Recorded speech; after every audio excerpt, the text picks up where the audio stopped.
me real life feeling. And I appreciate that you pivoted from the fall and you knew that based upon what you've seen.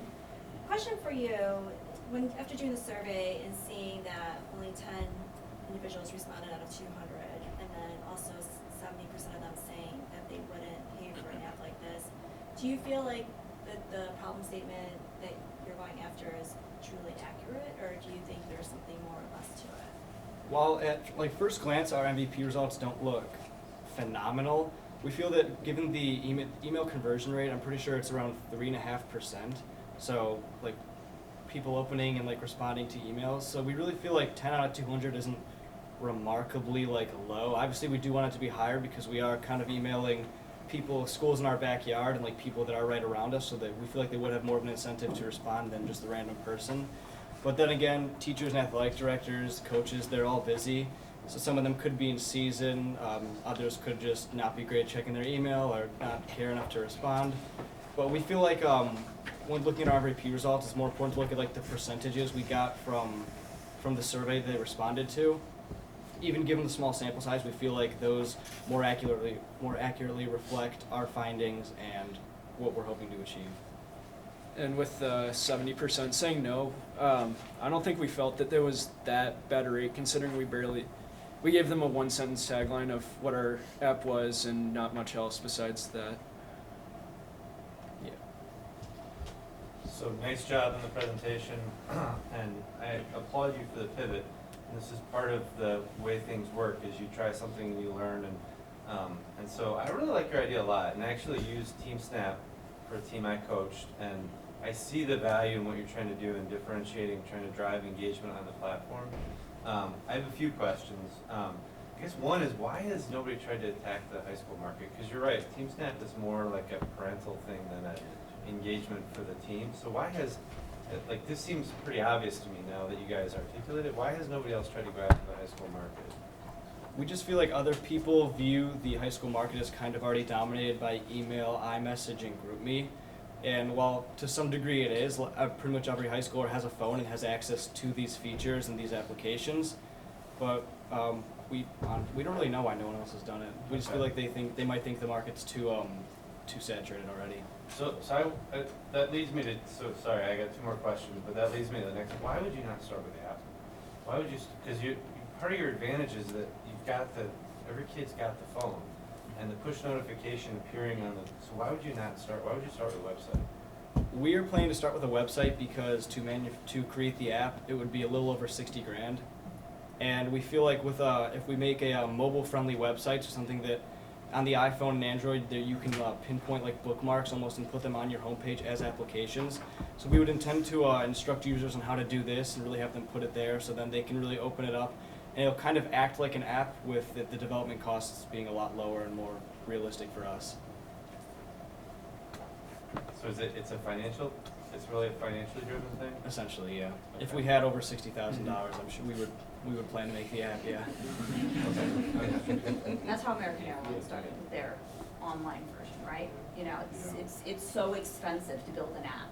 It's just and the investment that goes into it. So that it starts as an online. The fundamentals are based in the website experience, and then it loads into the phone as mobile friendly. I get it. You lose. Right, So my concern would you lose some of the value that you are espousing because you're not starting with that. I guess my last question, and then I'll stop, is just the distribution. So the app development seems like one challenge, and the distribution is going to be your other challenge, because you got to touch. You want to try to touch as many teams and schools at once, and going team by team and athlete by athlete. It's hard. Have you thought about athletic director conferences, the meeting of the minds of the athletic directors, or how to touch those, or how to get at a conference level? We've thought about this before. We thought it'd be more advantageous for us to kind of go from athletic director to athletic director, kind of more individually than hosting a big wide conference for all the athletic directors to come together. But that's definitely a good idea. It's something we'll look into. Yeah, I think you guys did a great job. The pivot was very smart. I agree. I think you need to think a little bit about the app. recognizing that it is expensive, but at the same time, I think to prove it up in that first year, you know, your customer retention is gonna be key, so that first impression is, I think, you know, irreplaceable. Just so you guys know, sorry, I directed them to speak to just $5,000, cause that's what we had to offer them. So that's why they are trying to scale down all the groups to then be able to tell you with that $5,000, what are they gonna do for the next year? Yep. So that's why they're going this way, to then, I mean, you heard that from the other group as well. And you'll hear that from all the groups, that's the direction I gave them. So they can continue to prove out, to then be able to continue pitching. Why did you choose to do a per team pricing model versus a per user? We thought that per team, it allowed us to kind of make it more, not to say like fair, like more fair almost for the schools, because if we're gonna charge per user, we feel like then they might have to, if lots of teams are very big and organizations are very big, so for example, I know here our football team has 50 people on it. That would be obviously, even if we charged like maybe at 75 cents, 50 cents per user, that would still be a lot for the GBN to pay per user. And then again, there's no guarantee that all of the users for the school do use, like all the players use the app. Some of them, they could easily have like another group chat on the side, or just like their buddy uses it and tells them when practice and all that stuff is. So we thought it'd be better to bundle it all together. Okay. I'll just say, I thought this was really good. I really liked a lot of what I saw in terms of, everyone keeps saying the pivot, I thought was interesting. I thought you guys got a lot of good data in there. I liked more than just the data, some of the analysis you guys did in terms of really looking into it and understanding what's going on underneath. I am, one thing I'm thinking of, so I happen to be maybe on the other side of the issue from my colleagues here. I love the idea of doing everything as cheap as possible.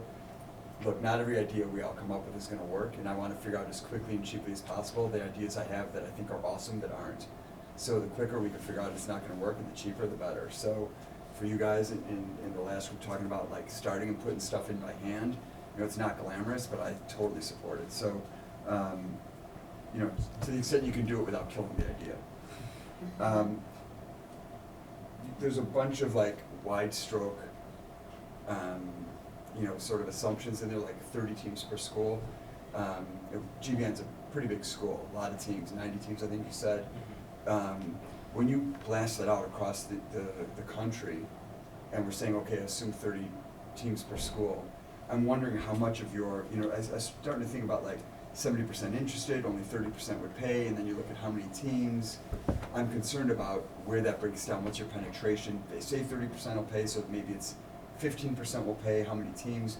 Have you guys been able yet to dig into how many teams are there really that would be, maybe not even every team in a school is gonna be like your target team anyway. Have you been able to dig into that to figure out what is the real size of the audience? I feel like that would really be something that we need to kind of do like as an immediate next step, kind of. We've been kind of busy with like limited time, and we pivot, the pivot we've been talking about a lot, and then like just kind of finalizing really this idea so we can't start just testing it like in the like, you know, quickly, like so we could have some numbers to give you guys. But that's definitely something that we need to look into, and something that we do pretty much the first thing we would do in the future. I mean, obviously we can't tackle every single high school in the country, but so giving like around 30 teams per high school is probably more than the most realistic, even if the high schools are small. Well, thank you guys.